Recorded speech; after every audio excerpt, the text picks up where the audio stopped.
Miarahaba tokola, miarahaba tompoko vavy ary manasanao anaraka izao fandarana manokana miainga avy-ty Tomasina izao. Teto Tomasina no nanaovana ny fandraisam-peo sy ny sary tamin'ity tolakandro ity ary alefa ho hita mivantana ho an'ny mpijeriny MBS anio ariva amin'ny valora sasany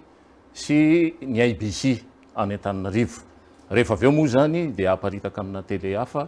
ary dia efa arahan'ny radio maromaro amin'ity takariva ity. Manantitra ny arahaba tokolasy tompoko vavy ary manana vahiny roa ngezalahy isika, ngeza vavy ny anankiray, Madame député Anitra Razafimanantsoa izay tsy izoviana amintsika intsony satria dia efa mpanao tolona eto Madagasikara eo amin'ny sehatry ny fanaovana politika, voafito tao amin'ny boriboritany voalohany ary hafa ihany zany voafito tao Antananarivo renivohitra zany Andriambavilanitra izay tondra ny traikefa momba ny lalàna sy ny pitsopitsony rehetra momba ny fitantanana amin'ny fiainan'ny firenena mandritra ity émission ity. Antony moa dia itelina kely izay nandrasan'ny Tomasina tokoa ny androany satria dia tsy misy izay tsy mihaino ny fandaharany telina kely ny olona eny amin'ny radio, amin'ny telefôna, any anaty taxi, any anaty tomobile, any ambony bus, eny amin'ny tok-tok sy ny posy rehetra eny dia mihaino an'delina kely ny olona ary nahita azy mivantana androany teto Tomasina. Izao fandarana izao zany dia efa miditra sady any amin'ny fampahivanam-pirenena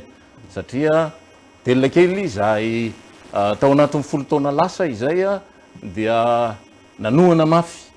ny fanjakana tetezamita no tantanana Andriamatoandro Rajoelina ary Madame Antitra député de Madagascar dia nanohana mafy ny Flora Valomanana. Ankehitriny dia samy eto isika raha ny tenako manokana moa zany dia teo anelanelany sady tasy taroa eo amin'ny fomba fanaovana an'le raharaha politika ary vavolombelona ny tantara isika iresaka amin'ny kitso-po tsy misy akinafinafina ambara amin'ny vahoaka inona ny tena zava-misy marina amin'ny fitantanana ity raharaha ity. Fantaniana voalohany amintsika amin'ny teny zao dia ny hoe nanahoana ny fandraisan'ny vahoaka, fandraisanao ny vahoaka ny Tomasina ny fitsenany andelina kely teto Tomasina fakahita mivantana tsy tao anatin'ny onjam-peo intsony. Sotra Zokobe Ndrenjato isan'ny andrarezina koa zany tao amin'ny sehatry ny asa fanaovana gazety fa zahay moa zany tantarainy eto satria izy androany mipetraka ao Ampantany dia somary apetraka ihany koa zahay. Ny vahoakan'ny Tomasina dia vahoaka limbo avao ary tena manaraka satria izy miteny aminao rehefa miresaka aminao zany dia za dia manaraka anao isanandro. Izay le hoe manaraka isanandro zay zany fomba fitenenana le satria fandarana tsy dia mandeha isanandro fa amin'ny weekend tsy misy fa entinitenenana hoe isaky ny misy zany zavatra resahanao anatin'le onjam-peo amin'le fampitezana dia fantany ary averiny aminao le zavatra niteneninao hoe niteny zao ianao, niteny zao ianao, niteny zao ianao. Misy manao enregistrement mihitsy dia miheno intelo indrindra any anatin'ny telefônina ary hoentiny naseho any anahy le telefôna ity atao anatin'ity daholo fandaranao ray manontolo zany hoe zany ny ataontsika hoe zavatra vita midingana vita zany tao anatin'ny haino manjery tao anatin'izay dia ny hoe ny haino manjery dia mavita mitaiza ny vahoaka rehetrarehetra na iza toerana misy anazy noho ny fivoaran'ny teknôlôjia satria ny fivoaran'ny teknôlôjia no manome atsika an'izay fanalana ny monopole zay satria hatramin'izay ny monopole dia teo ampelantanany ny fanjakana ny fikirakirana ny haino manjery ary rehefa ny fanjakana zay ny atao mikirakira ny haino manjery dia izy mianakavy ao anatin'ny rafim-panjakana ihany no fandimby ao na dia leo azy ary n'olona tsy mampanina anazy satria tsy maniry volo ny andriny dia eo ihany izy verina hoe ministra Ragova solombavam-bahoaka senatora reo ihany zany no miteny hoe be ny tanàna ny lokony io anankiray IRD fa ny ankoatran'izay raha mandalo ray mandeha amin'ny taona ho avy indray raha ohatra ka mbola misy ny ataontsika hoe sanjila iverenanao anatin'le izy ka zay zavatra zay zany no ataoko hoe zava-dehibe tamin'ny fivoaran'ny teknôlôjia nandravan'izay barrière ny monopole zay zany hoe tsisy tsony monopole fa na aiza ny olona rehetra dia afaka manaraka an'izay zavatra ifampitezana sy ampitaina aminazy. Tonga dia hiditra amin'ny votoatin-dresaka monsieur le député ianao dia président ny collectif des parlementaires ary anisan'ny niteraka ny fisokafan'ny mason'ny olona sy ny sofin'ny olona manoloana ny raharaha-pirenena. Inona marina moa le nataonareo collectif des parlementaires ahafahana niditra tao anatin'izay famoazana ny vahoaka malagasy zay? Ya, izy io a dia niainga tamin'ny fahafantarany olom-boafidy fa miverimberina ny fandikan-dalàna eto amintsika. Zany hoe misy finiavana mandika lalam-panorenana nataon'ny mpitondra. Mampalahelo moa fa tsy mifandanja ny era ao anatin'ny antenimieram-pirenena dia na manana finiavana amin'izay ary solombavambahoaka izay misokatra ny masony manoloana zany fandikan-dalàna zany tsy afa manoatra noho ny maro anisa zany. Minorité agissante. Zay. Fa kosa zay tsy manakana anao tsy tady dingana hafa ahafahana mitondra sy mampiseho an'izay zavatra zay. Dia zay no ny fanatonana tamin'ny loholona dia ny fanometanana nananganana an'ilay hoe collectif des parlementaires mba ahafahantsika miresaka an'ilay hoe inona avy ny lalàna inina dinganina tena atao fanahy inina ny mandingana an'ilay izy ka anjarantsika olom-boafidy no mamerina indray zany an'izany atao hoe tany tan-dalàna zany. Dao tsy averintsika le tany tan-dalàna zay ny tanjona hoe famerenana ny tany tan-dalàna. Tsy hoe fananaran-dalàna tsika zay fa misy sarisarina fananaran-dalàna efa mba hita taratra teto amin'ny firenena fa amin'izao zany meo papana mihitsy le fandikan-dalàna dia ny avy ety amin'ny parlemanta zany no hitondra an'izay hitarika zay ndao tsika hiverina any amin'ilay fanaran-dalàna. Ny olana kely fotsiny ao anatin'le izy dia hoe mety misy olona ny metsiny ka ianareo reo koa ne nisy nandika lalàna teo aloha ohatra ka tsy zay le zavatra tiana tonavana fa hoe ampy zay zany ny fampiasana ny antenimiera mpanao lalàna ho fitaovana entina anaovana fandikan-dalàna. Dia mba misy fahatongavan-tsaina zany eo amin'ireo le parlemanta reo dia zay zany mahatonga le parlementaire nivondrona tao anatin'le collectif mba hoe andaotsika anao ohatra amin'izay atao amin'ny firenena fa ampy zay ny fandikan-dalàna ka itsika no hanao modely voalohany zany hoe fiverenana amin'ny tany tan-dalàna zany. Napoakan'ny takobilany moa zany dia ilay CMP, commission mixte paritaire, ary namaky mpanitsilana mihitsy nareo hoe tsy ny lalam-panorenana fotsiny voahososy fa faux et usage de faux. Inona moa io zany raha ohatra ka vahana amin'ny teny fohy? Ny anatiny zany dia tsotra misy fomba fiasa eo anivon'ny antenimiera na ny antenimiera-pirenena io na ny antenimieran-doholona rehefa miasa tsika dia misy fomba fanao ao zany. Azo atao zany ny manatrika fivoriana hatramin'ny farany fa azo atao sehatra anehoana fanehoan-kevitra koa nefa ny mivoaka ny hevitra. Fa zay tsy midika rehefa mivoaka ny hevitra ianao dia tsy mitohy le fivoriana raha mbola eo ny mpitarika an'le fivoriana zany ka misy manatrika le fivoriana. Ka ny zava-nisy tao anatin'ilay CMP dia nisy tsy nakasitraka an'ilay fanapahan-kevitra dia nivoaka ny hevitra saingy ny fivoriana mitohy. Ny nampalahelo tao anatin'le izy dia hoe satria eo ampelantanany zareo fa efa nampanatanteraka dia ilay mivoaka ny hevitra indray no mitondra ny fanapahan-kevitra farany zany ao anatin'le izy nefa tapahana anaty fivoriana. Tsy tapahana anatin'ny fivoriana. Zay zany mahatonga le izy hoe faux satria ilay fivoriana mbola mandeha ary ny fivoriana tsy vitany hoe mandeha fa sady mbola misy loholona no mbola misy solombavambahoaka satria zay moa le CMP zany hoe vomiera kambanana isasana. Zany hoe misy solombavambahoaka ao ary misy loholona. Ny loholona mbola atao, solombavambahoaka mbola atao raha atao ny isa mbola maro anisa ary le nijanona no le nivoaka dia magaga fa le vitsy anisa indray no milaza tompony teny farany ary nanapaka amin'ny anaran'ilay CMP hoe ity ny tatitra ny zavatra tapaka atao. Dia iny le tapaka nentin' zareo hoe iny le faux iny. Iny le nambaran'ny présidence anao mbola tsy voasonihy. Mbola tsy voasonihy akory iny. Nefa zay ny procédure. Nefa zay le procédure zany hoe tsy iny akory ary le tsy voasonihy fa iny le voalohany iny le nalefa ny filohan'ny antenimieram-pirenena nakany amin'ny gouvernement nefa tsy tapaka tao anatin'le fivoriana zay mbola mandeha le fivoriana. Averiko kely fotsiny angamba mety tsy adiso anahy dia ny hoe ny rahanay rehetra nanapaka zay 4 mianadahy zany tao anatin'le CMP hoe rehefa any amin'ny antenimieram-pirenena dia ny filohan'ny CMP eo anivon'ny antenimieram-pirenena no mitarika ny fivoriana. Rehefa aty amin'ny antenimieran-doholona dia ny filohan'ny CMP eo anivon'ny antenimieran-doholona no mitarika ny fivoriana. Ny fanarahany eo misy rapport eo. Raiky sy natsoratra daholo ny fivoriana amin'ny androm-panjakana mpanao lalàna. dia ao anatin'le PV zay nanangatanana zay nandany an'io io mbola anaovana tsangatanana ny fomba fiasa hoe ekentsika ve itatitra io dia lany hoe ekena zany rehefa nandeha na le nefa mivoaka koa aza nanangatanana io daholo zay zato isan-jato io ka fa nampalahelo rehefa mandeha le fivoriana tato amin'ny anteny Merandolona ny folohan'ny CMP ny anteny Merandolona mbola mitarika ny fivoriana ny loholona tsisy nivoaka solombavamboaka zatsy nivoaka zay solombavamboaka tao anatin'le izy mariako fa tao anatin'le CMP misy hoe solombavamboaka tsotra dia misy flou dia misy flou lefitra ary misy mpapakateny za eo flou lefitra ny CMP ny anteny Meram-pirenena dikan'izay mbola mitondra n'lay rafitra ny anteny Meram-pirenena mihitsy eo zany le mijanona eo koatra mahasolom-bavamboaka ao anatin'le CMP fa magaga retsindray zany no nandefa n'lay afatra nakany amin'ny gouvernemanta hoe tsy zavatra tapaka tao sy nisy zavatra tapaka tao ary iny le nitenena hoe tsy zavatra tapaka iny le faux dia tsy vitan'izay fa le faux no nandraisana fanapa-kevitra na maranana ny fivoriana teo anivony anteny Meram-pirenena dia rehefa vita indray iny tatitra iny rehefa alefa any amin'ny fitsarana avy malampandrena mila soniavon'le filohan'ny androm-panjakana mbola eo ambony dia mbola eo ambony birao ny filohan'ny anteny Merandolona izy efa mamoaka ny ary amin'ny fitsarana avy malampandrena fa ekeny zavatra io zay mahafoh an'le izy amin'ny raharaha politika eto Madagasikara moa dia misy hatrany ny valibontana eo amin'ny fomba fanaovana politika rehefa klesodesika ohatr'izay zany ny tany amin'ny fanjakana dia namalibontana izy ary namoaka ireny didy enjana momba ny fandravana ny orinasa ty koa ny fomba hoentina mitsororoka fa tsy mandohetra ny orinasa ty koa ambara ampabe maso eto zany fa orinasa malagasy io nandraisana fepetra io maître Anitra Zafimanantsoro tena marina mihitsy le izy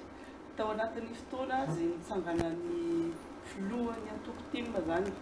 zay nilazany ampabe maso fa izy dia nohitra ny fitondram-panjakana ary nanomboka nitsangana ny mpanohitra rehetra zay nampena azy dia nanomboka teo zany nanomboka ny antso-tsay verina ndray zany le tantara io zany ny tsara tena resahana mihitsy tamin'ny andron'ny RMDM io aloha ny RMDM nanomboka tamin'ireny zany nanomboka tamin'ny le tsy fanarahan-dalàna moa eo foana zany io ny tsy fanarahan-dalàna tsy ny lalàna fotsiny fa lalam-pandrenana mihitsy ny resantsika lalam-pandrenana hitsakitsahana anaovana zay tiana tao tena ososena ary matiasina le lalam-pandrenana tsy zahay no mifidy lalam-pandrenana nefa izy fa le lalam-pandrenana ataony ara-jajay nanomboka tamin'izay fa le ohatra ny verina any amin'ny tantara mihitsy tsika hoe verina any amin'ny sivy-soarivo ny tantara amin'izao fotoana zao izareo tondra amin'izao fotoana no nanomboka ny tantara tamin'ny sivy-soarivo dia mamerina an'izay indray amin'izao fotoana zao na dia efa nietretina zany fa hoe lamina ny raharaha politika taorina nyreny fanaovana soni sy négociation Maputo Addis Abeba sy ny fara tamin'ny feuille de route dia zavatra adinotsika adino zany moa zany tiako ampatsahivana eto mihitsy satria za hoe lasa miverina any amin'le izy zany no mamerina ny tantara mihitsy amin'izao fotoana zao ny talohany io feuille de route iny ke fa nisy ny atao hoe accord d'Addis Abeba fanekeny rehetra lasa momba ny lasa nisy ny acte additionnel ny Addis Abeba tamin'izany fotoana zany nekena daholo ny zavatra rehetra andaminana ny raharaha politika eto Madagasikara dia hoe anadinoana ny zavatra nisy rehetrarehetra dia nisy ny fifamelana ary hoe ndao zany nouveau départ dia efa nisy ny fanarahana nanao soni daholo ny rehetrarehetra zany zavatra zany tranga tamin'ny sivy sy roa arivo voalaza ao anatin'ny feuille de route mihitsy aza hoe feuille de route tamin'izany hoe afa hoe acte additionnel ny Addis Abeba acte ny accord de Maputo ao anaty feuille de route moa hoe remboursen'ny fanjakana amin'ny apahany telopolo isan-jato sy ny communauté internationale zay vo rehetra zay tratry ny voina rehetra nandritra n'le crise zavatra zay tena zavatra zay mihitsy fa ny zavatra tiako iavina dia zao hoe le olona mitondra amin'izao fotoana zao dia c'est pas un homme de parole et un homme d'état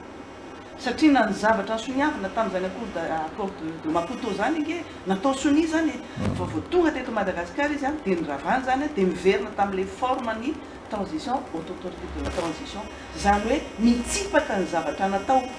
mitsipaka ny soni natao dia rava daholo ny zavatra natao tamin'izany accord de Maputo sy Addis Abeba verina nanao zay efa lasa lalam-panorenana raha ohatra ka fa verina efa reny zavatra natao re zany dia manana valeur supraconstitutionnelle. Dia nanao an'ilay feuille de route re teto Madagasikara dia ino no hoe ho tanterahana dia ny ampahany fotsiny no tanterahana. Fa le tena goavana be izay mampalahelo ohatrantsika amin'ny teny izao zany ireo victime rehetra za tsy teny fotsiny hoe ny tikorery ny victime ary manana zoa amin'ny fanonerana ny fananany potika sy ny manque à gagner ny zavatra marobe fa le olona rehetra olona tsotra sy tompony orinasa izay voalaza tao anatiny ny feuille de route iny dia tsy misy ny rarahina ary tena nitsipahana ambavafo mihitsy satria nisy nampiasaina nge zany olona niasa niara-niasa niara-niasa tamin'izany fa ny zavatra mbola adino ao anatin'izay dia hoe efa tena hoe concession farany lehibe tsara fantatrinareo mpijery fa raha ny fitsarana raha ohatra ka misy olona anankiray nanimba ny zavatra ao ny fanananao na nangalatra ny fanananao dia le olona nanimba iny torian'le olona tompo fananana dia izy no mandony onitra izy no mamerina ny valeur ny zavatra ampiteny fa tamin'ny feuille de route iny dia hoe le olona nandroba sy namotika sy nampamotika sy nanao an'izay zavatra rehetrarehetra nanao ny fa ino moa zany cerveau tamin'ireny lundi noir reny dia ny fanjakana no lasa ny manohan'le onitra amin'ny toerany zany ke tena mahavariana be hoe andahoara fa zay no zavatra mampiravina ny tiraraha ty tsy izaho namotika fananan'olona no mandohan'le izy fa dao fanjakana no mandohany io zany hoe le volam-bahoaka zany no andoavana an'le onitra fa raha 100% kosa le onitra zany dia ananganana an'le Fonds national de solidarité ny 30% telopolo isan-jato ny vola zay arotsaka ao ny fanjakana malagasy no andoha azy fa ny fitopolo isan-jato no alohan'ny communauté internationale zay zavatra zay efa vonona ny communauté internationale fa fanjakana no tsy manana an'le volontaire tsy mety mamoaka le décret ananganana le Fonds national de solidarité ny tiana tenena zao anatin'izay dia verina tantara amin'izao sivy-sorivo averina ny tantara amin'izao fotoana zao satria miverina amin'le fanimbana indray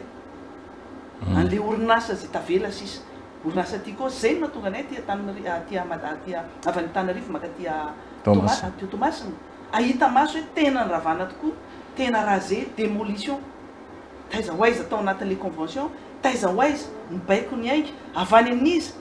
mafantatra fa matony ao amin'ny ananany sipaty vola hono ny orinasa ty koa io zany iverenantsika ozy za hoe tena tantara vavolombelona ny tantara na izany za moa zany dia tsy tenao delina kely tso fa delina be aloha izy averina ma député anazy député fidèle zay menada samy vavolombelona tantara ary tena niara-niaina n'io zavatra io raha teto Tomasina dia niara-niaina ny zavatra nitranga teto amin'ny fandrobana sy fangalana ny entana rehetrarehetra tao amin'ny pôliny Tomasina io mbola hiteny izy rehefa avy eo zavatra ho teneniko fosa hoe androany zahay dia mahita hoe le trano joalajoala be mafototra be le orinasa zay reharehan'ny malagasy reharehany ty faritra tsinanany ty no pitena tao amin'ny fotoana fohy ary tsisy afaka mamodika an'io raha tsy misy nanome baiko aloha ary misy olona manatanteraka an'io tompona andraikitra ao anatin'izany dia ny tale général ny poro tale général ny poro moa efa teo foana izy hatramin'izay ka hatramin'izao ary vavolombelon'ny tantara koa izy eo amin'ny fomba nanatanterahana ny fandrobana sy ny fandravana amin'izao tsika amin'ny teny zao 8 milliards d'ariary no angatahan'ny poro zany amin'ny orinasa ty koa ny valeuran'ny entana rehetra ao azo estimena ve ohatrinona ny valeuran'ny entana voalaza fa tokana taty Afrika izy io raha ohatra ka ny atsarany sy ny teknôlôjia ny entina ny ady tao zany azo estimena ve ohatrinona zay mahafeno azy ve ty 8 milliards d'ariary ty androany tehiteny hoe ny tale général ny poro tamin'ny fotoana androny zany tamin'ny sivy-soarivo zany fa talohan'ny sivy-soarivo izy ny Filona Valomanana nanindry anazy ho tale général ny poro za tsy miteny hoe mila manana reconnaissance taminazy na inona na inona fa andramitsika amin'ny teny zao mbola izy ny tale général eo zany hoe nitoy foana zany ny fitantanana ny poro io nanomboka hatramin'izay ka hatramin'izao nisy convention tamin'ny voalohany zay natao tamin'ny 1995 zay no première convention nataony orinasa tiako sy ny port ny Tomasina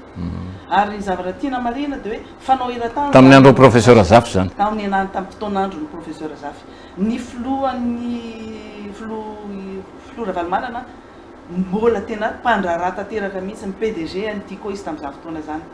fanao eran-tany zany hoe manangana orinasa ao anatin'ny port zany amin'ny sehatry ny toerana propriété en port zany manamora ny fandrarana io na amin'ny famatsiana ny fitaovana na marchandise na fitaovana ny rehetrarehetra hoe tonga dia vao port dia tonga dia misy orinasa io any ivelany any moa dia manangana port franc ohatrany hoe manao zone franche ohatrany amin'izao fotoana zao dia port franc fanaovana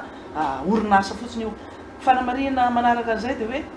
ny tsy ny orinasa Tico rery no orinasa ao anatin'izany port Tomasina zany misy ny MCTSL ao misy ny Holcim ao misy ny Denatec ao misy ny Jovena ao misy ny Galana ao misy ny Savonnerie Tropicale ao misy ny Holcim ao misy orinasa 20 any ao anatin'io port Tomasina io zay ohatrany hoe tsy fantatry ny olona fa zao vao hoe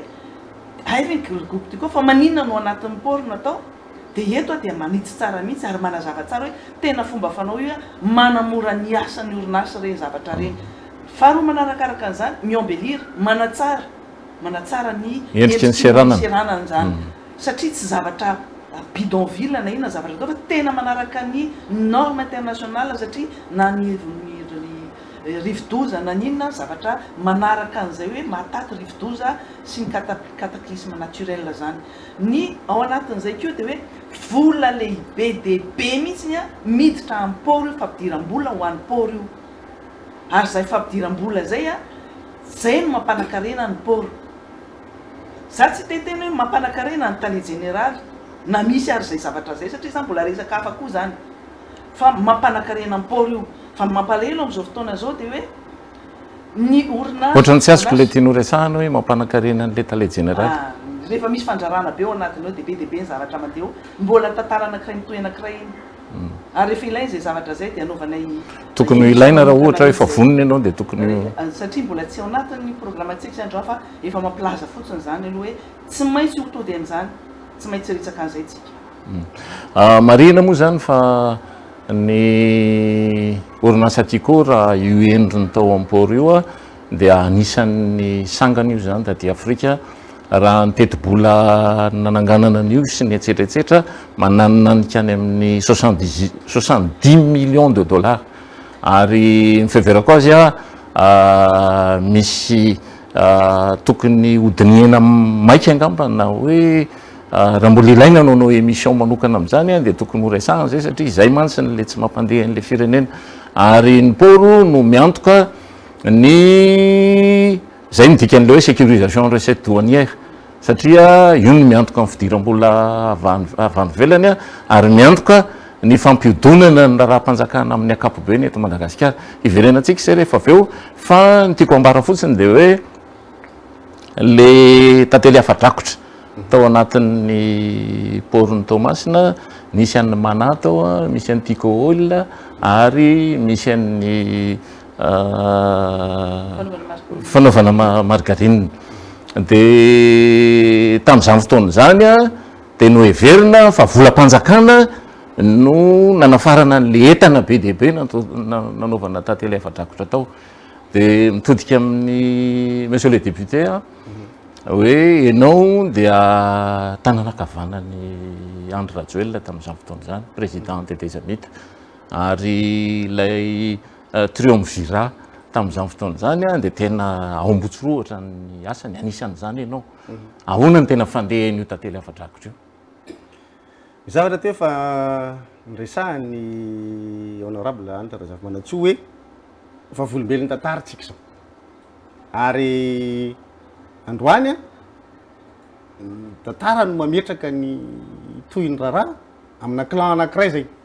raha clan samihafa tamin'izany fotoana zany ary mifampitsikilo rehefa tonga taty Tomasina azy ny tena marina hoe atsy ry zareo aty zahay tamin'izany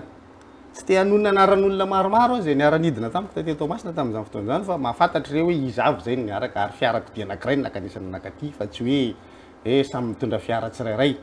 rehefa tonga tatya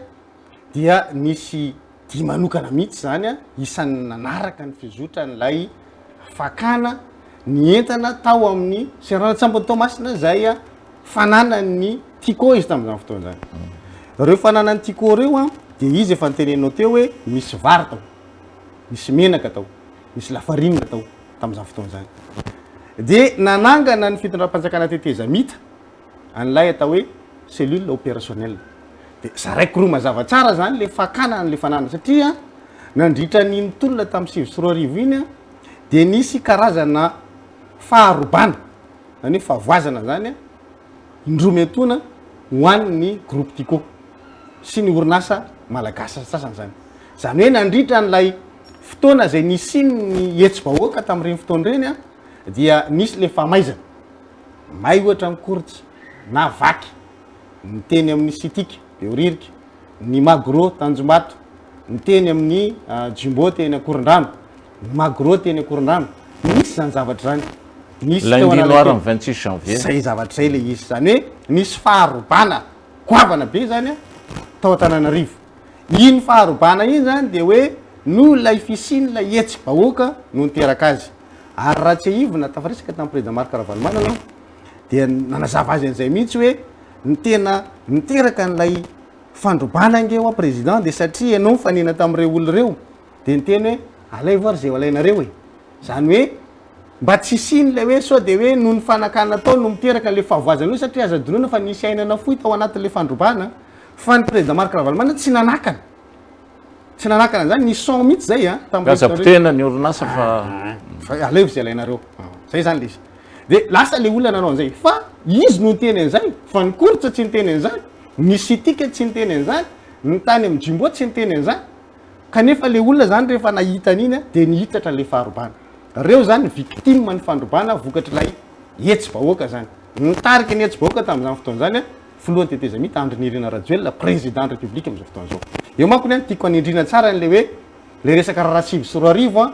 sy ny mitondra amin'izao fotoana zao tsara toerana mihitsy zany izy amin'ny fahafantarana inona zavatra nitranga fa maninona no dina fanina zany le zavatra ny fanekena ho avy amin'izay rehefa avy eo. Ka ny tiako tenena zany amin'le hoe faharobana indrososina de ity lay vokatra lay hetsi-bahoaka aloha anankiray. Iny zany andao apetrakantsika ka nisy zany le hetsi-bahoaka zay ny antony teraka n'le fandrobana. Fa rehefa vita le hetsi-bahoaka mipetraka volana marsa le fanjakana teteza mita ny tarena de matoa Andry Rajoelina. Nisy gouvernement Tsosikoditra natsangana aloha teo teny amin'ny 13 mai. Rehefa vita zay de natao ny sarisary araky ny lalàna namoaka didiny tao amin'ny fitsarana aby lampandrena nametrahana hoe filohan'ny teteza mita Andriamatoa Andry Rajoelina amin'ny alalan'le taratasy. Amin'ny alalan'le taratasy izay nisain'le teny amin'ny episcopas sy sisa fatatsika ny tantara dia nitoy teny amin'ny Kapisate de rehefa avy eo tany fitsarana aby lampandrena de hoe filohan'ny teteza mita Andriamatoa Andry Rajoelina premier ministre lehibe ny gouvernement monja roandefo. Rehefa nisy zany zay de misy le rafitra mitantana eo zany. Rehefa tonga le rafitra mitantana dia teo no natsangana lay hoe cellule opérationnelle. Io zany le fandrobana faharoa zay tsy nisy hetsi-bahoaka tsony teo amin'ny fotoana io fa efa lay tondra tao anatin'ny teteza mita mihitsy no manao an'ilay fandrobana.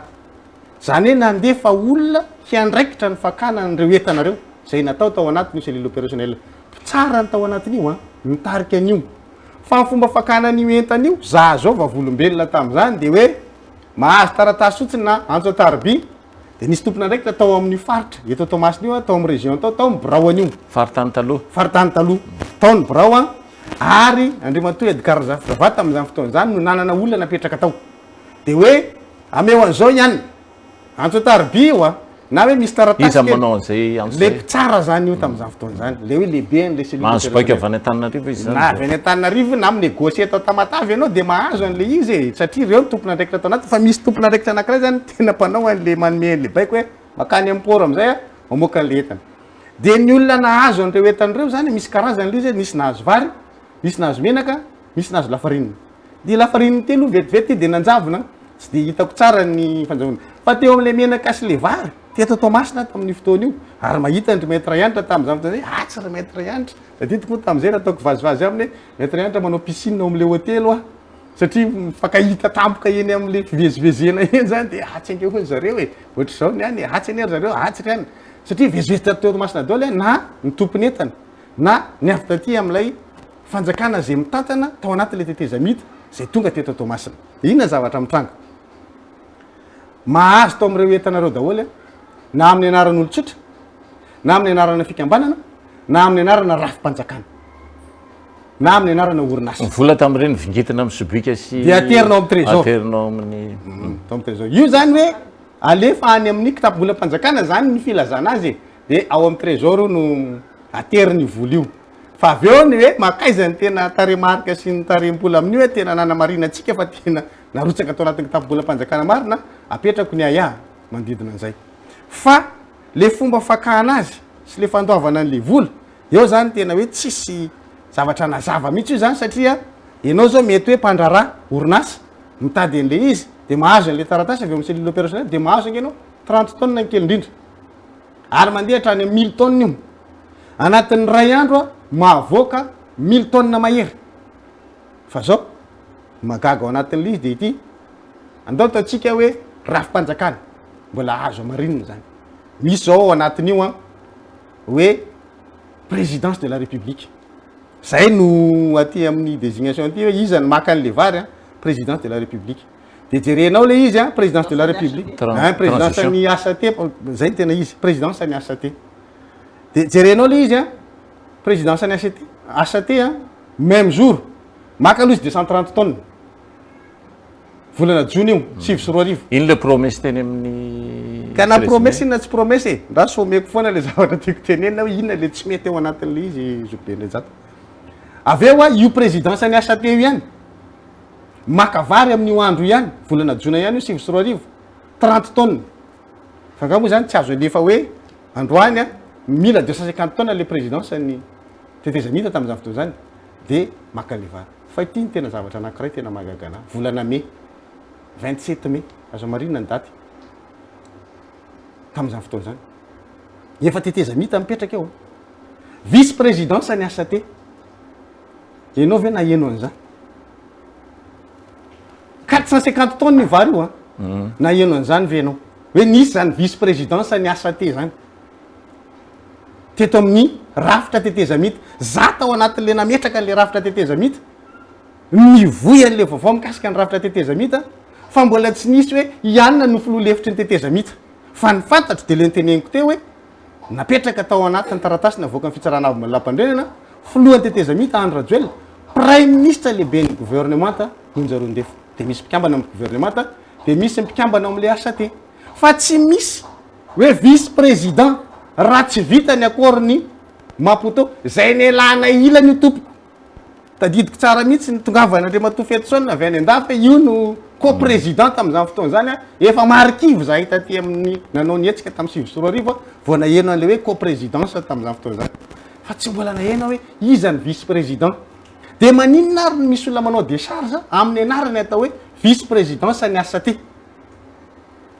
Faux zany, usage de faux zany, usurpation na titre zany fa tsy nisy zany. Ahoana no mahazo mamoaka 450 tonnes amin'le vary ary izy ataoko hoe ho an'le vahoaka le namoahana azy fa volam-panjakana zany dia maninona ary rafitra bidon mahazo an'le izy. Tamin'izany moa zany dia fantatsika fa promesse teny amin'ny 13 mai no hoe hivarotra vary 500 ariary ny kilao ary hivarotra menaka 540 ariary ny litatra ary miverina tao amin'ny madame le député volam-panjakana marina ve izy iny satria izay no antony ohatrany hoe nanaovana tantely afa-drakotra nanaovana an'le promesse teny amin'ny 13 mai sy ny etsetratsetra satria hoe volam-panjakana. Tsara tena tsara fipetraka mihitsy le fanontaniana eto zany dia tena afaka miteny tena netiko misy karaha misy dossier reto nentina tato ahafahana miteny zany hoe any volany tiko sy ny partenaire ny zavatra natao tamin'ireny fotoana reny. Ny fanontaniana tao zany hoe 1995 no nanao le convention nazahoana ny permission fa fafahana nanonganagana ny orinasa tao anatin'ny porony Tomasina miaraka tamin'ny porony Tomasina zany. Ny vola nampiasaina tao dia partenaire Andy Group Tico sy partenaire verenako mantsy le resaka le resanao hoe vola 8 milliards no lazain'ny porony Tomasina fananany amin'ny Tico dia ravana daholo ny drafitrasa mipetraka eo zay tsy tena tsy voisa intsony satria ny machine ny matériel ny usine fotsiny a tsisy nanana zany teto Afrika. Tany Europa anankitelo no nisy an'izany nanana an'izany fotoana. Brûleur le silo fotsiny aza technicien ray ihany raha ny trosa zay takina amin'ny Ticom zao fotoana zao hoe 160 milliards ny vola ananany Ticom zavatra mipotehana atao fotsiny a dia tsy zay ny valeur fa impolo avo enon'izay. Ny tiako tenena zany ao anatin'izay hoe tsy proportionnel zavatra zay ataon'ny fanjakana sy ny famotehana sy ny zavatra atao. Io moa zany dia hoe satria tao anaty politika le zavatra no antranga dia natoy boky émissaire foana zay hoe volam-panjakana tany-panjakana io zany fa dia lazaina fa tsy tany-panjakana aloha fa amport le izy tsy mbola filohan'ny repoblika akory ny tompony Tico nanao an'izay. Ny vola nampiasaina tao zay resan'ny fidèle député fidèle zay vola nanafarana an'ireo vary reo. Io moa zany tena marina mihitsy hoe zay taty tamin'ireny fotoana rehetra amin'ny taty tamin'ny 2009 volana avril mipetraka le faty nataona iny tamin'izany hoe faty PHAT faty nitsonay anazy teo zany hoe président ny autorité de la transition zay no namakina anazy fa samy taty Tomasina zay mifankalala hoe ianona hony ary ianona ary fa zareo tena mandroba zay zany taty anao an'le procédure juridique natao aty dia nanao constat d'huissier nanao an'izay fanakanana rehetra tokony natao tao am-porto tsy tokony namoahana an'ireny fananana reny. Ny vary tonga teto volana décembre farany volana décembre nisy 35 000 tonnes. Volana janvier manomboka volana janvier nisy 16 000 tonnes milatsaka kely. Faraparany volana janvier mbola nisy 30 000 tonnes zany hoe fa 75 000 tonnes any. Azotsika tsaina hoe zany hoe 75 000 tonnes zany ny vary. Ny menaka dia isan'andro zany mba ny atao hoe machine ny tanky anankiray dia mavokatra 150 tonnes par jour. Fanadiovana menaka fotsiny zany. Margarinerie ny fanamboarana ny margarine dobera zany tsy tadidy tsy fantatra tsony fa ny farine ay mbola nisy siramamy koa siramamy mbola dimy. Ny farine atao amin'ny silo tao mbola nisy varim-bazaha blé ary taty aoriana moa tsy voavahan zareo mihitsy le silo dia mipotehana le machine dia nisy varim-bazaha simba tao. Fa ny vola avidanana andreo nisy vola nindramina tamin'ny banque tamin'ny BFV tamin'ny BOA fa tsy volam-panjakana mihitsy tsisy volam-panjakana tao dia reo vola reo le hoe caution trésor tsy nantissement moa zany hoe marchandise nanti natao antoka tany amin'ny banque primaire zay vola zay zany hoe fa lafo reo vary reo dia misy volam-pahamvola averina any banque dia eritreretrana zany hoe fa ty antoka ray lavaka na ho amin'ny fanjakana io na ho an'le orinasa io satria ny banque inge azadino reo fa banque inge misy anjaran'ny fanjakana ny banque dia eo moa zany le resana hoe vola izy aloha zany nameny fa ny ordre tamin'izany fotoana zany. Ny fidèle moa zany efa niteny izy hoe ny tena hita ny teo am-pelantanany dia tany amin'ny volana me tany fa ny am-pelantanany ity zany any expert any BCCE ity zany bureau de contrôle et de conformité et d'expertise judiciaire maritime nanomboka tamin'ny volana avril zany volana avril tato dia efa nanomboka nakan'le vary 17 avril zany efa président ny HAT PDB isaky ny camion anankiray dia minimum 30 tonnes no alainy ao anatin'ny ray andro nefa mavita mamoaka hatrany 1000 tonnes. Azotsika tsaina zany hoe raha 75 000 tonnes ny vary tao nakadina nalatsaka zay ankoatran'le hoe fanobana misy olona mahazo mahitahita dia maka le vary any naloha aiza le vola raha vola fanjakana le izy dia any trésor marina ny tena naloha vola dia tena hoe raisina ny vola ara-dalàna dia ohatran'ireny mividy reny zay olona naka tao arotsaka any amin'ny trésor dia hitany amin'ny trésor hoe nirotsaka anaty kitabola fanjakana fa ny vola nahodikodina teto ndrebrebena ny olona hoe any amin'ny trésor ny vola ny aloha fa nisy tsy nandoha-bola mihitsy tao fa nisy ihany koa apam-bola napetraka tany banque centrale. Ny volam-panjakana tsy any amin'ny banque centrale no apetraka no arotsaka. Midika an'izany zany le tena hoe tantely afa-drakotra ny teneninao teo zany dia orchestré tany amin'ny présidence ny HAT tamin'ireny fotoana reny. nahazo daholo zay te aka teto tonga teto zany dia izay zany moa zany dia vanaka fotsiny satria filarana camion hatrany mivelan'ny Toamasina dia nisy teto. Nareo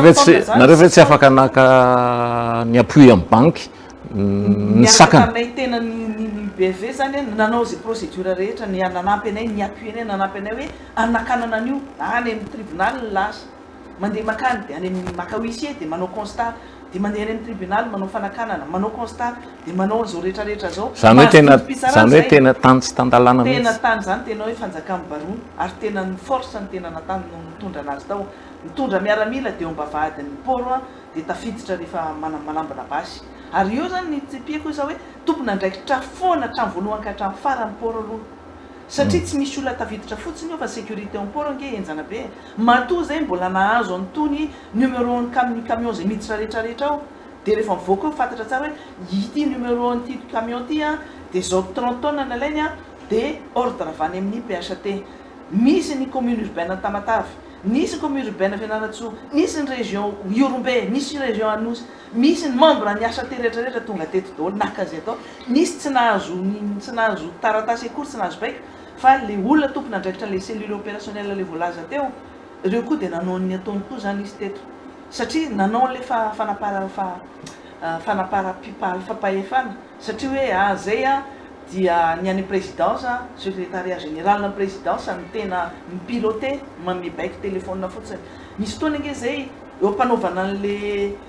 famoahana an'le entana eo zay eo mahita an'le izy miteny ny intervenir miaraka amin'ny huissier voaray misy sary na voaray daholo zany zavatra rehetrarehetra zany fa tsy te halala mihitsy fa tena hoe niady tena niady. Voalaza mantsy tamin'ireny madame le député fa anafatra vary ny fanjakana tetezamita dia ao amidy mora ao amin'ny vahoaka.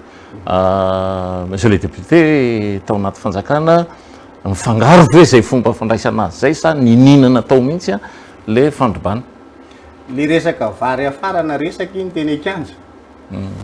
fampanantenana teny Kianja hoe ho ampidinitsika mividy vary azadinoana fa ao anatina vanim-potoana anakrisy dia manjavona ny entana dia misy spéculation eo zany vidin'ny menaka 1 litre tamin'izany fotoana zany 25 000 francs zay mihitsy. dia zay no natonga an'le hoe ho ampidinitsika mividin'ny menaka hivaritsika menaka mora fa io menaka tsisy masoka reny io tompo. Zay mbola napiko an'le zavatra nyteneny ny maître Yantra teo hoe lay vidin'io vary io ange akanao azy tao amin'le cellule opérationnelle ka latsaky le 500 hivarotana anazy mba hahafahanao mivarotra an'le izy 500 zany dia mandoa vidiny ao amin'le cellule opérationnelle ianao latsaky ny 500 vary tsy misy masoka rena tsy ianao nanafatra anazy tsisy freny tanterana anazy avy any tsy nanao famoahana tao amin'ny tsisy dédouanement nge vary io zokobendrajaty fa tonga dia tonga ianao dia rehefa mahazo le taratasy dia ataonao ny formalité rehetrarehetra dia makany amin'ny port anao dia mivoaka vary fa tsy raha olona manafatra entana ianao mbola misy pitsopitso be da be ataonao any amin'ny faditseranana mbola misy sarany hitondrana ny entana sisisa tsy ho lafinao 500 mihitsy io vary io raha nikaly tao an'le vary zany tamin'izay fotoana zay fa io dia vidina latsaky ny 500 ao amin'le cellule opérationnelle dia mahazo ianao ary le teneniko teo hoe na ianao orinasa na ianao olotsotra na ianao rafimpanjakana le rafimpanjakana teneniko eto mahazo ny région tsy nandray an'io angamba hoe raha ohatra ka hoe misy telo ny ray ao anatin'io ananako proof satria zany nanaka anazy dia ny région loatra mangoro ny gouverneur anay amin'izao fotoana zao io ny chef de région tamin'izany fotoana zany za isany nametraka an'io chef de région io zany mitondra an'io tamin'Andriamatoa Andrajoelina hoe ity no ataovy chef de région any Ambatondrazaka any loatra mangoro satria tia ny olona afaka manampy antsika ao anatin'le izy dia niresaka an'io tamiko izy manahoana io resaka vary ao Toamasina io zavatra nyteneniko anazy vavolombelona zany tsy afaka mandany zany afaka manazava koa raha niteny diso anazy aza miditra amin'io ianao ary aza mikitikitika an'io na kely ary tandremo sao dia maheno ny anaranao any anatin'io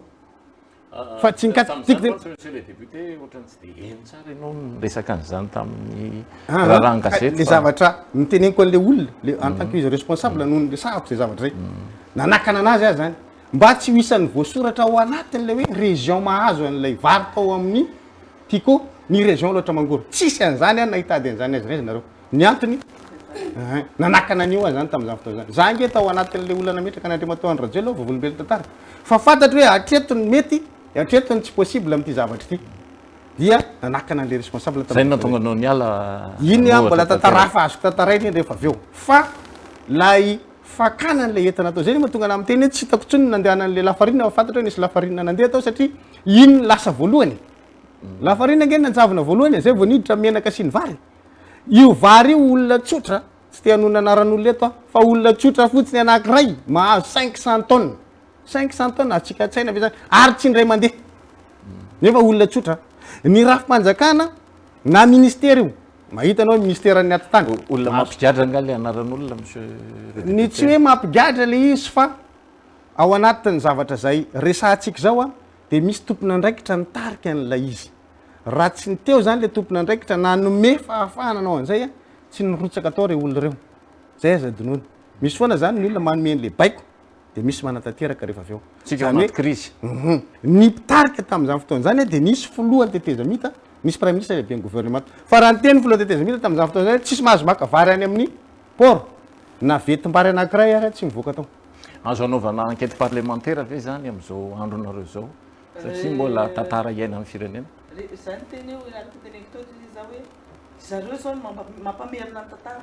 efa tsy tokony resaka an'izany tsony tsika vita feuille de raha ohatra ka tanteraka feuille de route iny fa le famotehana le orinasa tiako am'izao fotoana zao a le hoe tena razena démolition alalana vaizy ninninona zavatra tenenina tsy trosana 8 milliards na trosana 1 milliard no andravana fa drafitrasana 4 millions de dollars dia zay famerenana ny tantara zay zany no mahatonga hoe mamofo tamandry marina ve le chiffre navoakany nareo fiarovana tamin'ny gazety reny natao 1 milliard 1461 milliards d'ariary mbola tsy ao anatiny namitena io infrastructure ampitena tete Tomasina io satria iny a mifarana teo amin'ny 2016 le tico manerana Madagasikara Macron manerana Madagasikara tena tao amin'ny tico teo zany fa le verenako kely mantsy le hoe ny valeur-na zavatra 8 milliards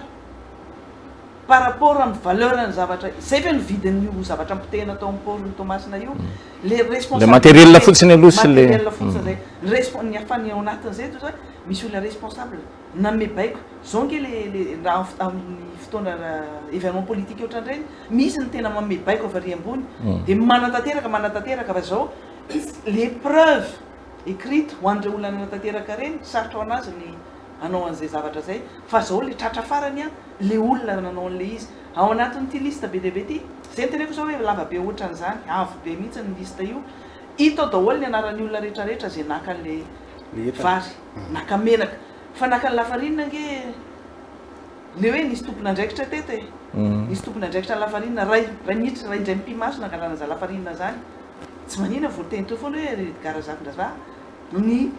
olon'olon'olona ina moa zany main droite ny teto zany le hoe monsieur Naina zay mbola any izy mafantatra an'izao favolombelony tantara koa izy ny anisany tao anatin'le cellule opérationnelle teto ny nisy mpitsara teto procureur général na cour d'appel tamin'izany fotoana andro zany mbola any keo izy tafiditra am'izany hoe mouillé jusque tsy haiko trany tapindohany nisy commissaire de police teto misy efa anankiray efa maty any keo zany rehetrarehetra zany miverina daholo fa tao anatin'ny fitsarana tao anatin'izay dia teny hoe procès politique tsy fa io nge tsy resaka hoe condamnena fotsiny filonavanomanana de vita teo e fa le fanakanana rehetrarehetra ny procédure légale natao rehetrarehetra nisy koa nahazo gain de cause zay mba nisy mpitsara ihany tao a nieritreritra ary tena nalahelo de nisy fotoana zay mahazo didy hoe midiranareo amin'io port ny Tomasina io manao état manao visite des lieux manao constat des lieux mijery hoe ahoana fampitehan'le fanana izy ny nangalatra an'le fanana natao zay ny nazahoana antony fa ny anaran'olona atao de latsaka ianao tena malemy mihitsy hoe ianona kay atao anatin'ity ianona ao anatin'ity ianona zako tsy tomponentana fa tena hoe narary ny foko tritrany foko fa mba hitrereto ke le tena tompony orinazy sy le mpiasa ny asa tao nandririny taona le izy moa zany tsy hoe hiaro amin'ny président Ravalomanana antsika na ny groupe Tico fa misy malagasy anankiray manao ny entso zavatra anangan zavatra eto Madagasikara dia in'le endrika malagasy iny no karazany ohatrany hoe ho azavaitsika eto hoe ahoana marina ny tena fandehany fa eny mantsy amin'izao fotoana izao fa ohatrany CD amina orinasa vahiny le local atsy amin'ny port. Zao le izy ny orinasa malagasy teto Madagasikara dia zarana mena vahana zany. Raha mbola nisy ny occasion an'ny fitondram-panjakana na ny olona izay nanana an'ilay pouvoir dia natao sous-estimé angamba ny azoko tenenina fa le personnalité an'ilay olona nanana an'ilay orinasa zany no ny compte nitondra anazy tamin'ireny fotoana reny.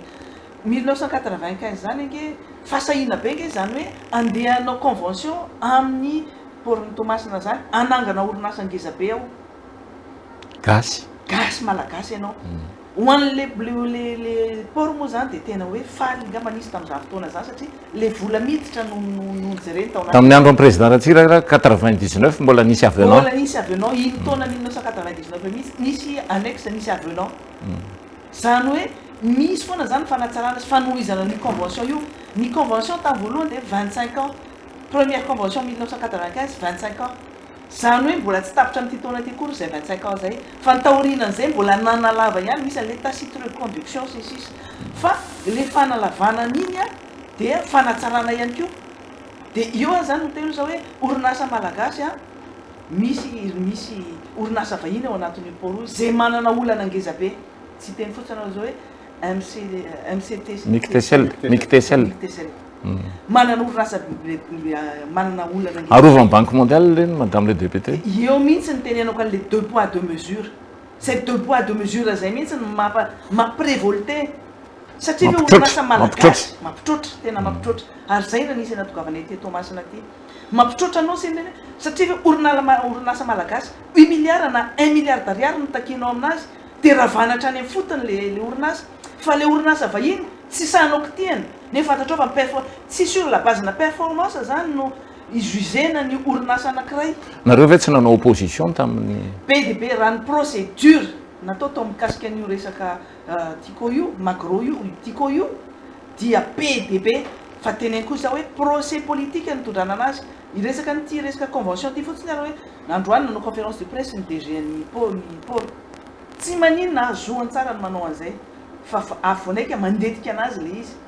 fa hatrany ampendohana dia efa nitenenay hoe tsy ara-dalàna ny procès satria procès politique nanaovana an'le izy ohatran'le procès politique ny condamné na président Ravalomanana fa procès politique satria ao anatin'le convention dia milaza mazava tsara mihitsy hoe ny olana rehetrarehetra mikasika fanatanterahany convention io dia hoentina rehefa tsy fanaraka amin'ny parti anankiroa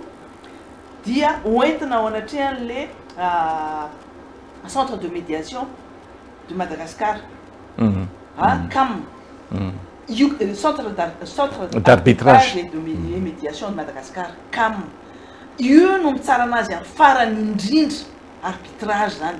kanefa izy nentina tany amin'ny tribunaly teto Tomasina efa niteny zay trany amin'ny tany fitsarana hoe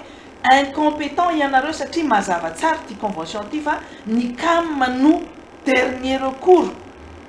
rehefa tsy mifanaraka amin'ny parti anankiroa nitsonitsoniavina daholo zany rehetrarehetra zany fa dia mivoaka tsokitsoko tany ny didim-pitsarana dia nyresena ny Tico dia nikondannena hoe 200 millions d'ariary ny pénalité na dommage intérêt nasaina ny lohany dia zay ny any mbola very foana hoe malagasy mamotika malagasy mpandraraha malagasy zay ve valeurny valeurny zavatra mipitehina tao fa averiko foana ozy izy hoe ny responsable dia tratra farany foana ary ny andohany io dommage intérêt satria io tsy avela fotsiny ohatran'izao fa tsy maintsy miporona andohany io. Inona ny recours entinareo amin'izao? Misy zavatra azo atao BDB, misy zavatra maro mbola azo atao fa zao fotsiny aloha hoe le pitehina le zavatra efa nisy teo no mipitehina le tompony tsy tianareo hoe pitehina politiquement izy handany problème anareo zay fa azo nampiasaina amin'ny zavatra hafa reo ireny infrastructure reny fa le fitaovana tao anatiny kosa mahazava ny ao anatin'ny convention io na inona tenenina fa tsy maintsy hampalalana ny Tico foana ny zavatra rehetrarehetra zay natao tao misy délai ao tenenina tao anatin'ny convention misy fomba tsy maintsy atao pitsopitsony tsy maintsy atao alohan'ny angalana ny entana fa zao le izy nanatsaronana n'le alatra be deabe tao satria ny top hafa ny margarinerie hafa mana hafa zavatra fitaovana raitra be ny tao de efa nanomboka nisy ny alatra akoatran'le marchandise le entana menaka sy farinina sy varina laina tao mbola ny siramamy koa akoatran'ireny entana reny le marchandise reny valeuran'ireny efa mipampana be fa le machine le matériel le usine efa nangalarina tam'izany anampitsaromana n'le alatra de aleo ny razena tanteraka le izy fa tsy afa zany telefony hoe tsy afa be le ary tsy afa be la amin'ny tantara izy na inona tsy afa be la amin'ny responsabilité ny rehetrarehetra izy ary nyteneniko teo za hoe manafonga na nanjary lasa mamofo tamandry atrano zavatra sy tokony ho tenenina intsony ohatra zay nyteneniko za hoe manakarena mpoa fa manakarena koa mpitatana Andriamatoa tale général Poro moa zany a tamin'ny fahatongavan'ny tetezamita dia dafomporo izy de nanao intérim ny direction générale de izy mitoy io zany a misy régime tetezamita sy régime anankiray teo a de voatana ho tale général foana ny tale général Poro am'izao fotoana zao zany no misy antony zany lazainareo fa raharaha politika ny raharaha tao ivalandresaka mpanao gazety nataony io ary miteny manko anao teo Zobenjato hoe tsy fiarovana ny président Marc Ravalomanana le izy aloha za tsy hanonona an'le anarana akory fa hoe ny zava-nisy a de misy responsabilité partagée tao anatin'ny zavatra nitranga tamin'ny crise 2009 zay na tonga nanonteny teo le hoe misy lay hetsi-bahoaka namotika hafananana fa misy fanahinina naka fananana indray zany iny le fandrobana fa amin'ny endriny faharoa iny zay zavatra zay nefa taty aorianan'izay a de nisy le fifanarahana tany amin'ilay fiona tany Maputo Addis Ababa sy ny tariny zay rehetrarehetra zay a rehefa napetraka zany hoe ny faranana tamin'ny alalana tondro zotra ny olana teto amin'ny firenena de tokony tsy miverina amin'ny resaka an'iny akory tsika androany raha samy nandray ny andraikiny zany rehetra hoe zao kosa nisy ty zavatra ty a de nisy ty hetsika ty a de ny faranantsika tamin'ny dinika ndatabatra boribory io de andao ary a apetraka ho tapitra mihitsy zany ny disadisa tamin'izany fotoana zany ny olana mitranga androany de tsy ny faranana le izy tsy atao zany de zavatra zay ary mbola toizana indray ary zany hoe omena lenta hafa vaovao indray lay crise nisy tany amin'ny sivy sy roa arivo hoe tamin'izany fotoana zany a nisy disadisa teto dia président Marc Ravalomanana de président Andry Rajoelina reo ange le olona anankiroa niteraka an'le izy de raha narahana fotsiny zany le tondro zotra de tsy eto amin'ity toerany ity tsika telo mianada am'izao oro zao fa petrapetraka tany an-trano hoe zavatra efa milamina efa vita zany resaka tiko zany efa tsisy tika efa samina zava ny andraikitry ny tsiraray tao anatin'izay fa maninona ny apetrakatsika le CFM ane teraka tavy tam'izany de maninona no tsy toizana le asa le CFM efa manao ny andraikiny am'izao fitondrana zao a no nanao ny andraikiny CFM nandefa avant projet na décret nakany am'le gouvernement fa maninona kany tsy atao le izy nefa takiny le tondro zotra nametrahana an'le fitondrana na maranana an'le tetezamita le izy dikan'izay de tsotra kely fomba fanao mazatra ny mpitondra am'izao fotoana zao io ary zay ny olana iverenako am'izay le fanontaniana hoe zay ve ny nampialanareo tao zay le olana tamin'izany fotoana zany fa ny zavatra nisy teto amin'ity firenena ity de tsotra kely nisy mpanongana de nisy miongana ianao rehefa ty amin'ny namany resy de tadidiva tsisy olona miainao anao mihitsy fa ohatrany hoe le an'le mandresy daholo marina zay tenen'iny zany a no inon'ny olona satria any aloha maro anisy fa rehefa nandeha ny rahapirenena mitoy ny tantara dia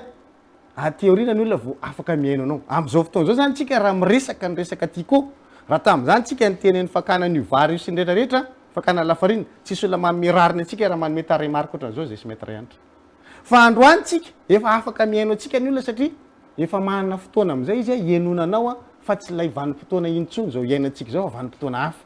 de efa afaka manao fampitahana am'izay le olona hoe zay tokoa ve le izy zay tokoa ve le zavatra nisy ary eo vao afaka miteny am'izay ianao hoe zange efa volombelon-tantara tamin'izany fotoana zany fa zao tokoa no natao hoe ity ny zavatra nisy ary manampy reo mifanitsy ny document any am-pelantanany maître Yantra dia document tamin'ny zareoa nisoroka ny faharobana ny document aty am-pelantanako dia document nanamarina ny fisiny lay rafitra nanao an'ilay fanahinina nandrobo zany hoe napetraka tao amin'ny région ary so ihany fa nafindra tao le izy ny farasylina nomboka tonga saina koa tao hoe ino ty asanareo ty ohatrany tsy mazavy ty zavatra ty nakisaka tonga io cellule opérationnel parony faravarake de nakisaka de nakisaka tao mihitsy e hoe mivoatato mihitsy nareo fa ohatrany andoto anay a ty zavatra ataonareo ato aminay ato amin'ny faritany de raha tsika hoe braon'olona le tao io le cellule opérationnel io nefa rafitra hafa mihitsy zay nge le olana tao anatin'le izy zany hoe le fomba fiasa tsy mety miova mandraky ty ny androany hatramin'ny androany ianao zany de tsy mety reconnaître hoe nisy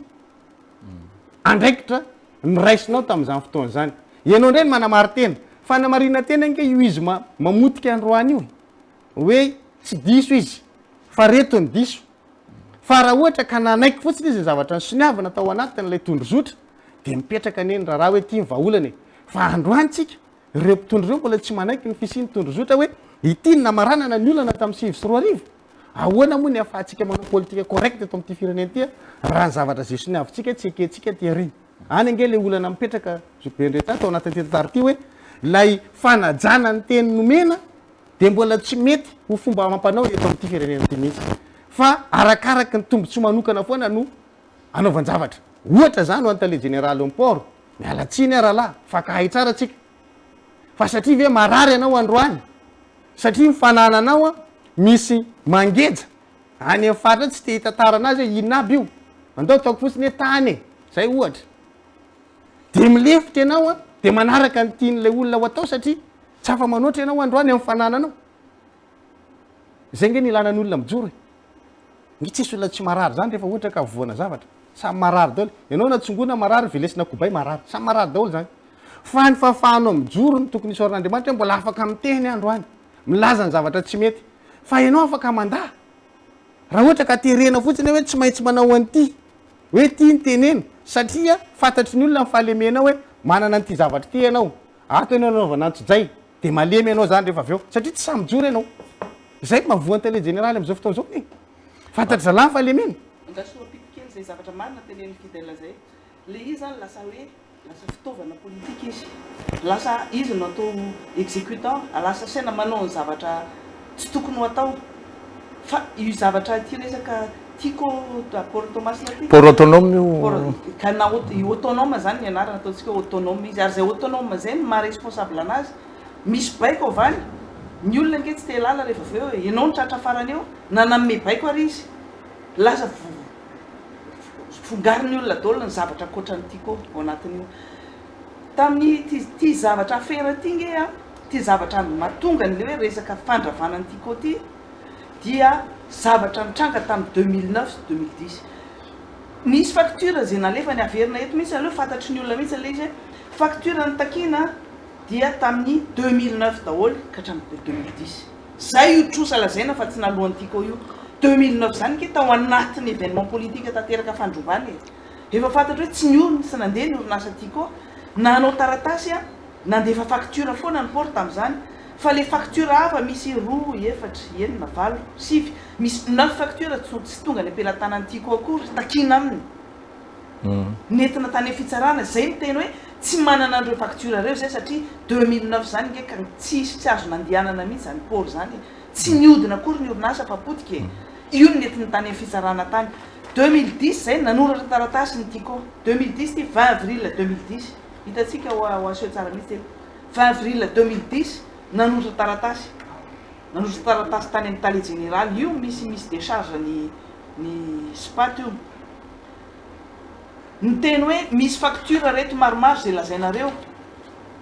reto le ambony reto ireto voaloha tsara reo fa reto ambany rehetrarehetra reto izy ireo ambany rehetrarehetra reo tsy tonga tany ampelatana ny tiako mihitsy reo ary fomba hoana koa fomba andoavana an'le vola tamin'izany fotoana zany io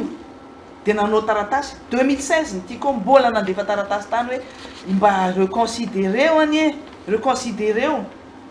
ny zavatra ataonareo natany amin'ny tale général fa ny manjoany tiako ange tsy fidiny anazy cas de force majeure ka ahoana ny fomba andoavany an'izany facture zany ary misy tao anatin'izay le resaka tondrozotra ange fandaminana ny raray ny fampiresahana azo natao foana tsy azo natao ve fampiresahana zao zao tsika nanomboka androany nanomboka tamin'ny herinandro teo nanomboka tamin'ny famitehana ny orinasa kolasy moa zany nasaina mandrodana ny orinasa nanomboka tamin'ireny fotoana reny zany dia tsy misy fampiresahana itso fa lasa ty amin'ny anao manjery zao manao de lasa mamary manao conférence de presse satria mahafantatra hoe zay za mino fa DG ny port manana tsara ny téléphoneko fa zay nandefa huissier tany ake tamin'ny septembre tamin'ny novembre 2018-19 izy en personne ny avinavina hoe tsy mahazo miditra atanao anatanteraka didim-pitsarana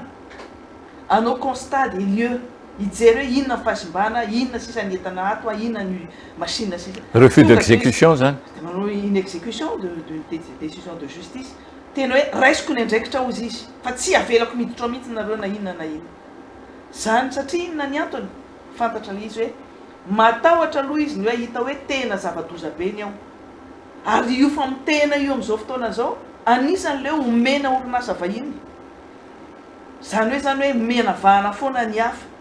fa tsy ao anaty convention mihitsy ny famitehana io a tsy manaraka ny lalàna misy tsy manaraka ny convention zay natao na inona ho azy teneniny fa za mamerina foana hoe ny CAM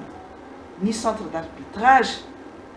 raha io ny netona tany vita ny fampararana ary efa niodina zay tiako zay ngefa tamin'ny fotoana nanoratra taratasy tany nanantona tany hoe ireprendre ny activité ny fitaovana rehefa nafarana avy any ivelany anisan'le ao anatin'le conteneur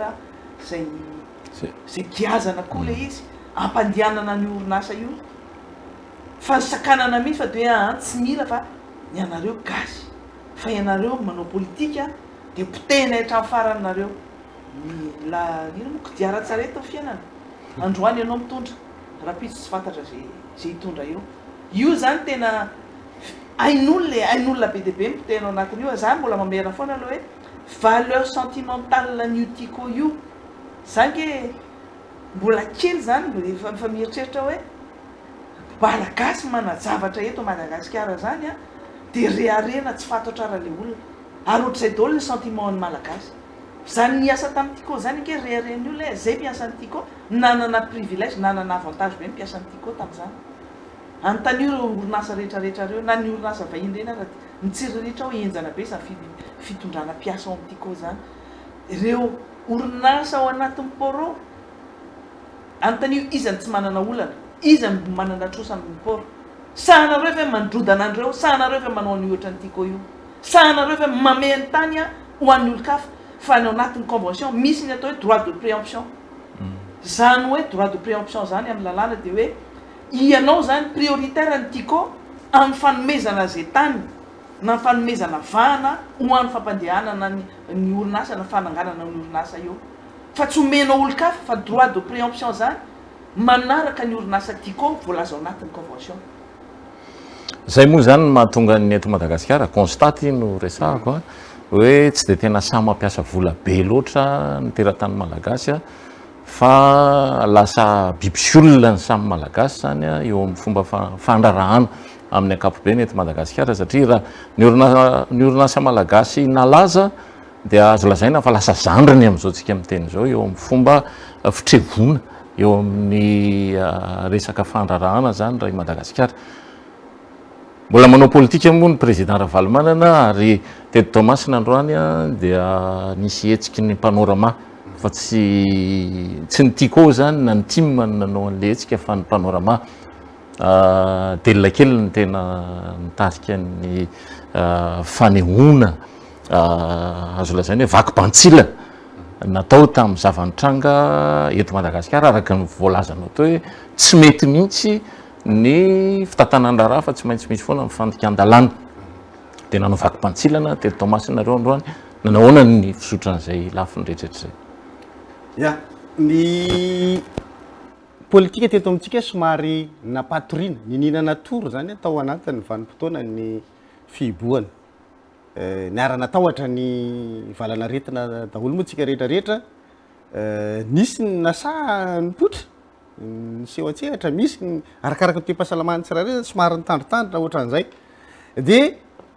rehefa samy nahita tsika ny fienany ny tahany ny fitondrana ny tsimokaretina tao ao a dia nanomboka somary sokatra zany lay fifamoivozana dia ny fameziveziny olo io a mbola fahadisom-pandraisana fanapa-kevitra daholo niteraka zany rehetrrehetra zany satria rahantsika malala hoe nanimba ny ara-tekarena teto Madagasikara ny fahadisoana teo amin'ny fandraisana andraikitra teto Madagasikara ndraisin'ny mpitondra verenao kely a raha nanaiky ny antso nataony taty amin'ny fanoherana ny nahazo fanjakana dia tsy tratran'izao fitotongana ny ara-tekarena matsiravina be zao tsika satria ny teny tamin'izany fotoana zany ny fanoherana hoe akatony ny seranana dio ny sisy tany namaly a ny mpitondra noho izay fomba fiasa zay tenentsika rehetra zay hoe tsy le mampandeha an'le rarany atao fa le hoe iza no miteny zay ny olana rehefa andrenjato ohatra no miresaka de tsy manaiky an'izay ana tsy manaiky an'izay maître ihatra rehefa maître ihatra no miresaka de mety tsy manaiky tsika isanao zany hoe le olona no jerena zany fa tsy hoe marina zavatra nylazainy a ka inona tokony ataotsika ny teny zany fanoherany aidio sisy tany aza sina fivezivezena tsony na andranomasina io na anabakabaka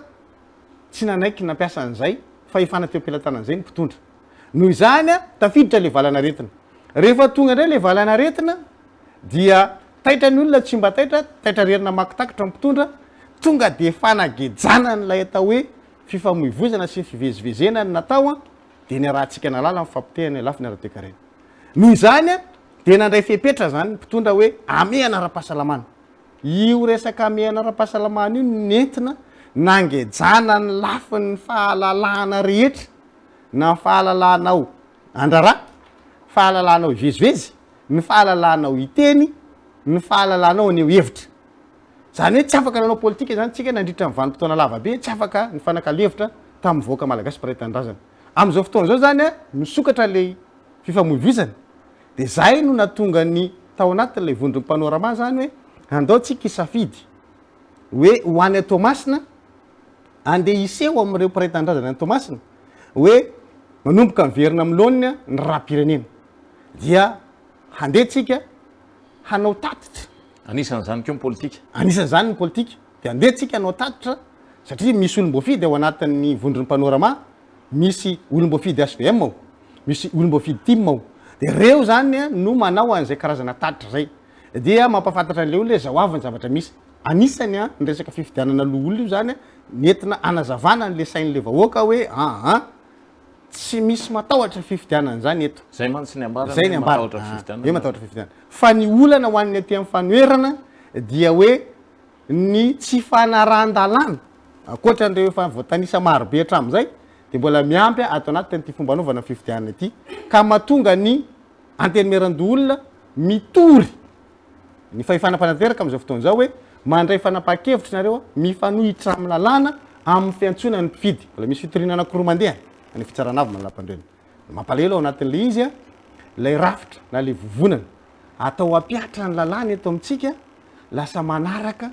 zay tiany fahifanam-panatanteraka atao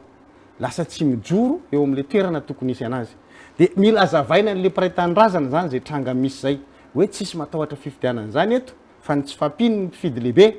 no olana ka raha manaraka ny lalàntsika araky ny takiny lalam-pandrenana sy ny voafaritra ao anaty lalàna fehizoro a de mbola mila fenona io mpifidy lehibe io zay vo afaka manao a fifidianana loholontsika fa tsy hoe zahay akory no matahotra amafana zany an'le teny ataony le mpitondra am'izao fotoana zao a amin'ny fitiavany anao an'lay letrezana amin'ny fifidianana loholona fa tsy vitan'izany fa nampahafantarana ny olona koa fa mbola manao zavatra tsy araky ny tokony ho izy satria enjen'ny eriteriny ary tena mampalahelo zobendrajato a fa ianao rehefa taitra tampoka mamaky takitra tena misy io hoe taitry ny olona tsy mba taitra ary rehefa aveo de manaonao foana satria zay tsika vao mahita raha fifidianana loholona dia ao am'le faritany no isafidianana n'le kandida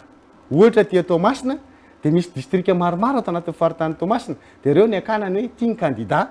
am'zany fifidianana loholona zany nita ty amin'ny fanoherana ny safidy hoe izahay de tsy andray anjara ao anatin' zany fifidianana loholona zany roa le tsy fandraisana anjara voalohany a tsy mandrotsaka kandida raha izay ny faharoa manana mpifidy vaventy zahay ny mpifidy vaventinay a dia manana be an-tanàna zay a manana mpanolotsaina an-tanàna noho izany a sady tsy mandray anjara no tsy mandefa nyreto mpifidy vaventy reto andeha an-datsabato taitra le fitondram-panjakana zany rehefa hoe tsy misy mpanohitra andray anjara ao anatin'le fifidianana io eo le hoe taitra tapoka ho a de mamakytakotra satria tsy niomana tsy maintsy nitadiavina ny isiny ny endrikendrika na mpanohitra ao anatiny la hoe fandraisana anjara am'le fifidianana rehefa nandeha la déclaration ary mafy be ny communication taty mifanoherana zay tsy andray anjara amin'io de inona nataony ao anatiny teny miara-pirenena io misy ny atao hoe vondrona parlementaire anankitelo a ny voalohany IRD ny faharoa nytiako Madagasikara ary misy latsaka eo anelanelany atao hoe GPR io zany a tsy IRD no tsy mpanohitra aty am'tiako Madagasikara de io no nitambatambazany zareo am'le fomba ohatran'le mahazo an'le tale général ny resahako teo a anaovana mikimaky dia natao candidat mba hanomezana endrika zany hoe io ary fa misy olona tsy avy ato amin'ny IRD milatsaka fa ity le hoe zao taitra rery de mamaky takotra candidat ho an'ny faritany tiliarany natao nga tsy misy olona mihitsy ao anatin'ny district an'izany faritany tiliara zany a solombavam-bahoaka lany aty amin'ny faritany fianaratsoany iny natsofoka ao anatin'le listy io zany nagaga ndretrarehetra hoe io ndray fa manao letrezana fotsiny a de tsy tadidiny tsony fa tsy ao anatin'ny faritany tiliarany iosy fa faritany fianaratsoa diso izy diso safidy diso faritry tsy haiko ngamba vakindry zalahy manaotry zao kely de ampidirina tiliara ngamba iosy fa iosy tompoky faritany fianaratsoa maninona moa zany ny olona atao anatin'ny faritany fianaratsoa no lasa candidat any amin'ny faritany tiliara fa nga de tena lan'olona mihitsy zao district ao anatin'ny faritany tiliara zao a tsy manan'olona ary zay le mampalahelo ny any amin'ny faritra zay rehefa manao zavatra ohatr'izay tsika hoe lasa tsy tianareo ny aty amin'ny faritany tsy hoe le hoe tsy tiana le aty amin'ny faritany fa le olona mpanapa-kevitra manaonao foana de mandefa zavatra fa hoany fa hoany ohatran'izany zavatra tsy tokony ho hity zany sary zany hoe avy aty amin'ny faritany fianaratsoa no arotsaka ao a any amin'ny faritany toliara fa misy olona ao anatin'le district olona roa nge ny candidat zay ny voalohany a sy faharoa de mpandimy toerana ny ambiny de tsy ho hita ao anatin'ny district ao anatin'ny faritany toliara ve zany nefa hitanàna ngeza io faritany ngeza be io zavazavatra ohatran'izay zany le vaky batsilana ny entsika taty tanatin' zao hoe fiarahana ny resaka tamin'ny mponiny Tomasiny zao fa io moa zany a santatra am-bavarano io am'le hoe miverina am'lohany ny raharam-pirenena de miverina koa ny tontolo politika miverina koa ny fanehoan-kevitra ary zahay atao anatin'lay vondrony panorama dia misy tsy janona tsonareo misy entité maro aloha alohan'le hoe tsy hijanona tsony misy ao a antoko ngeza misy ao a antoko antonontonony ary misy ao a personnalité zay tsy ao anatin'ny antoko mandrafitra an'io ny zavatra andrasan'ny olona nge ao anatin'le izy de hoe raha misy fahitany tsy fetezana ataony ny mpitondra eo firenena le vahoaka zatra hoe izy ary miandry sy hitarika anay miandry izy iza nitarika anay a anazavany sain'ny olona am'izany zavatra zany fa de menimenina any an-trano any fotsiny izy fa rehefa misy olona hitany mijoro eo de miara-menimenina aminao izy mba ho reny le fanjakana hoe tsy mety ange zavatra ataonareo e fa zao novana am'izay le izy manomboka androany taloha tao anatin'ny fiboana de miventy tany sainy hoe reto avy ny tsy mety atao fanjakana fa zao mivadika kely ray fomba fanao de lona kely zany rehefa miresaka zany manomboka zao ohatrany amin'onjapeo a tsy hitanisan'le tsy mety ataon'zareo tsony fa amprisika ndray hoe mbola tsy ampy io a fa ampio ihany mba hatonga n'le vahoaka zany tena aprisika an'le fanjakana zany aprisika an'le fanjakana tsika hoe ampio ihany fa mbola tsy ampy mbola tsy ampy zany hoe olona avy any fianaratsony ataonareo candidat any atoliara fa makamitsy ndray avy any ambovombe ataovy candidat any atsiranana am'izay tena hitanareo mihitsy le tsy fetezana ary miara-matsapa aminay mpanohitra le olona le vahoaka hoentina zany eo anatin'le aprisika ndray zany tsika am'izao fotoan'izao ary zay a no mahatonga le hoe tsy mijanona teneninao teo hoe hiteten'lay faritra rehetra manerana ny nosy ny aty amin'ny fanoherana anazava ny sain'ny olona zoanay mpanohitra zany satria misy olom-boafidy ato manao tatitra ny zavatra fivorina be da be nandeha fivorina nge tsy nijanona nandritra ny confinement nivory foana ny ateny miaram-pirenena nivory foana ny ateny miaran-dolona fa tsy afaka nanao tatitra ianao noho izany a fotoanan'izao leo zay anao tatitra amin'ny vahoaka tapitra sady ny fandarantsika tam'izao alina izao a fantatritsika fa mivantana teto Tomasina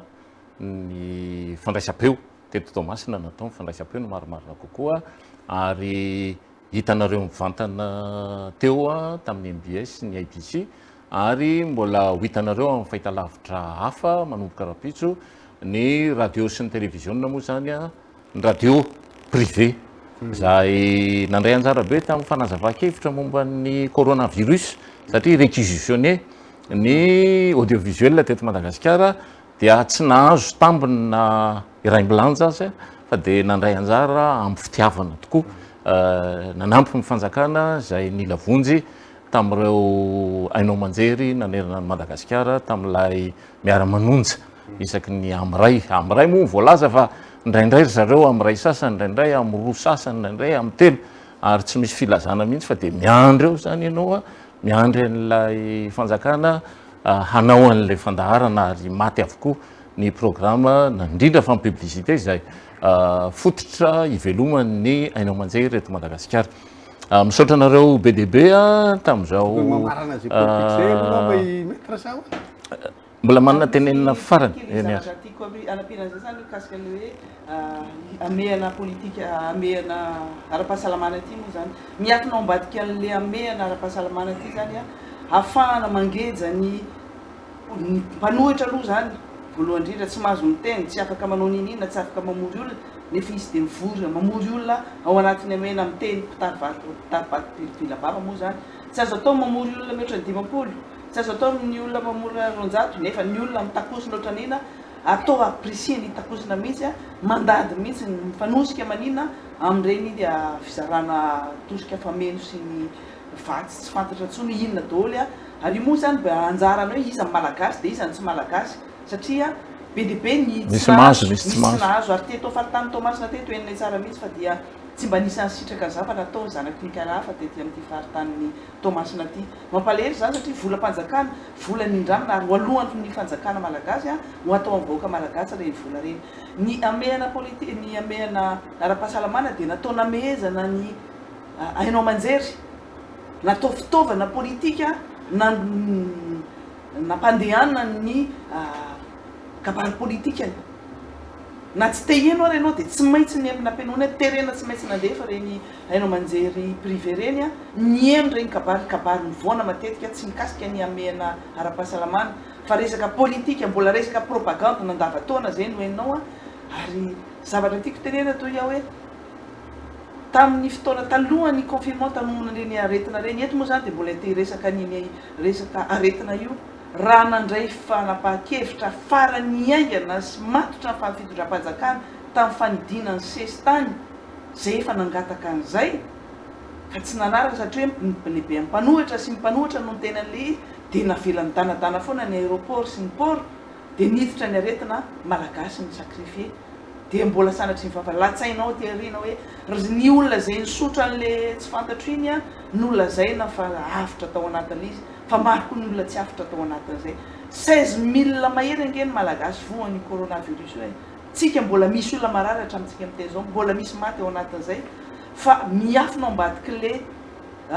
ameana ara-pahasalamana dia aniny foana nitarina 5 andro foana ino no sauvé anazy nanafitra anazy talohan'ny confinement fa raha ohatra ka ino no navelany toy iny resaka doublon iny moa mbola tsy voaresaka tsika tao anatin'ity fotoana ty fotoana firenana mihitsy satria andeha fifidianana firesaka doublon io mbola firenana io sauvé par le gong zay teneko foana hoe sauvé extrémisme moa zany de zavatra misy zavatra ao fa ny olona nanam-potoana nandiniana tsara ary marary tena marary ny olona zay eno ny teny sy ny sisa rehetrarehetra marary anazy io very ny asa potika fiainana manontolo noho io coronavirus noho ny fahatarany fandraisana fanapa-kevitra teto moa izy ny défie fanjaka Andriamanitra teto fa Andriamanitra tsy andrinareo andrinay eny ary fa dia isorana BDB nareo menada Andriamatoa Fidèle Razarapera député de Madagasikara voafidy tany Ambatondrazaka mbola tsy voaresaka moa ny RN 44 amin'izay lafiny zay satria tsy ampofotoanantsika maître Razafy-Manantsoa Anitra Razafy-Manantsoa député de Madagasikara voafidy tao amboribory tamin'ny voalohany ao Antananarivo mbola azontsika resahana le doublon zany nefa moa tsy ampy fotoana foy dia foy fotoana amin'ny manaraka indray tsika manao misimisy andrenjato no nanolotra veloma topoka saotra ny teknisianna rehetra